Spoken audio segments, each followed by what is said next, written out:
Hi, it's Chris again at WeLet. Today I'm going to carry on from where I left off last week when we talked about taking money out of your own primary residence, your own home, to remortgage and what you're going to do with that money. So if I just take you through things for this week, and we're going to look at your first property, and the BRRR method, or BRRR. It doesn't mean you're cold or anything. It means buy, refurbish, rent, and then refinance. So it's about buying your first property, refurbishing it or adding value to it that way, then renting it out, and then later on refinancing it to maybe go again with the next property. So you have the money, what do you do with it? Now, don't forget the actual process of remortgaging could take up to 3 months. So you don't really want to be going to find the property, then have to wait 3 months. So essentially you're going to have to do the remortgage, get the money, essentially get the agreement in principle or decision in principle for the lending required to get your first house. So that's what you'll need to do. As I said, about 3 months. Now it's important, once you've got that money, you don't think it's sort of burning a hole in your pocket there, and you've just got to go straight in and get yourself a house. That's a newbie mistake. Don't rush in. Don't think you're going to find great deals at auctions. You will find one or two, but people have become wise to that now. You'll find properties, a lot of them are already valued in all the cost of the refurb, etc., into the price that you're going to get at the auction. So there's probably not a great deal in it, in actual fact, from buying from the main platforms. Now, where can you go? I think most people know the main platforms. So you're looking at Rightmove, you're looking at Zoopla, you're looking at On the Market, for instance. There are many others like Purplebricks, etc. There are more advanced strategies, as well as going direct to the vendor, which is leafleting areas, adverts in magazines, in papers. You will have seen cards up on the side of the road saying we buy houses for cash, that kind of thing. But that's slightly more advanced. So I think it's a fair place to start is looking in the regular places like Rightmove and Zoopla.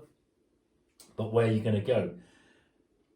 People do say, yeah, you can get greater yields, you can go north, etc., and get better yields, but then you might be missing out on property values increasing quite as much.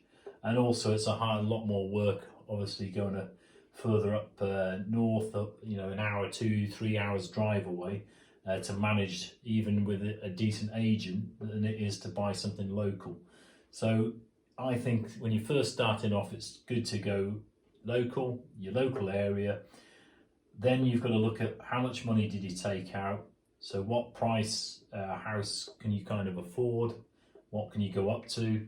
Then you need to check rental demand. So one way of doing that is to check on spare room, and you can see how many people are looking for rooms, etc., in your area, and you can see how the market is, particularly if you're looking to use the strategy of a house in multiple occupancy as opposed to a single let, which is probably the best place to start, though, is a single let. So know your rental demand, know what you can afford. Don't forget, your first pricing is 25% deposit if you're if you're looking to buy to let mortgage, especially if you're a newbie, and they're not going to be really 20%, and the likes they're going to be looking at 25%. You've got to pay legals on top. You will have to pay the buy-to-let stamp duty at 3%. Obviously there's a holiday at the moment, but you still have to pay the premium 3% as a buy-to-let landlord.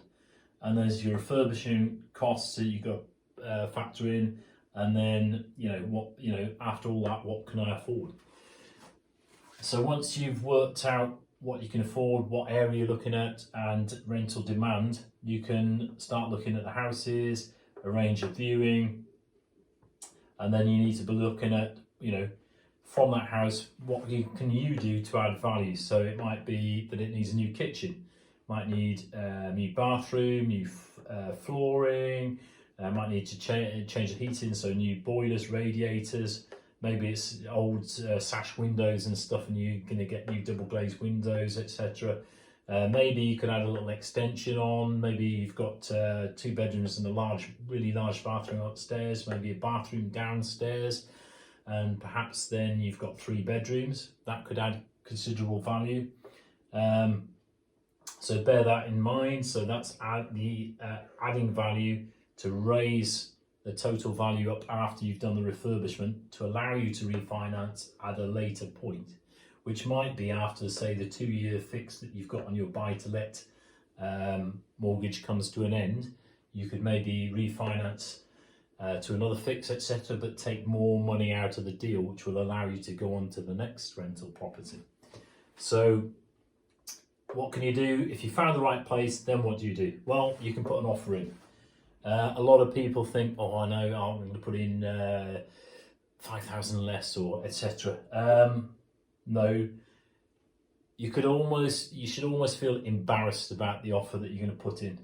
I would suggest a low offer around 85%. Some people take it to the extreme and go for 75 or 65%, but most of the time that's pretty unrealistic. You've got something to work with that, so it's just 0.85 times the asking price, and that will give you the figure. And generally speaking, when you work that out, it's going to be not a round figure, so it's going to be something 400 or something 300, and that's better. Don't ever come up with an exact £1,000 figure, because that just shows you haven't done your numbers and that there's more leeway.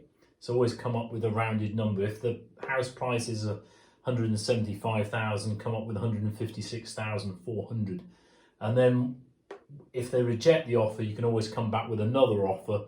Similarly, don't meet in the middle. Never meet in the middle. Only go up another 5,000 or 6,000 and put a 300 on the end. It just looks like you've done some numbers, you've worked it out, and that's what you can afford, rather than just meet in the middle, because what will happen is you just get squeezed up and up and up. Now, if they accept your offer straight away, first time, well, you've done something wrong. That should never happen. Okay, you should get rejected first time, and that's where the bargaining starts.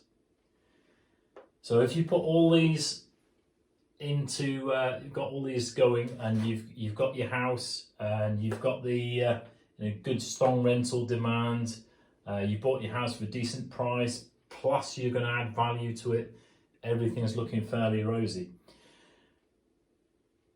But obviously what we'll talk about is sometimes you can get a house and you can buy it just a little bit below the market value anyway, and you don't really have to do much of the refurb, and you can still refinance later as the house goes up in value. But if you have to do a renovation and do refurb work, what do you have to do to make that work? What's the best strategy? How many quotes you need to get? What adds value? What doesn't add value?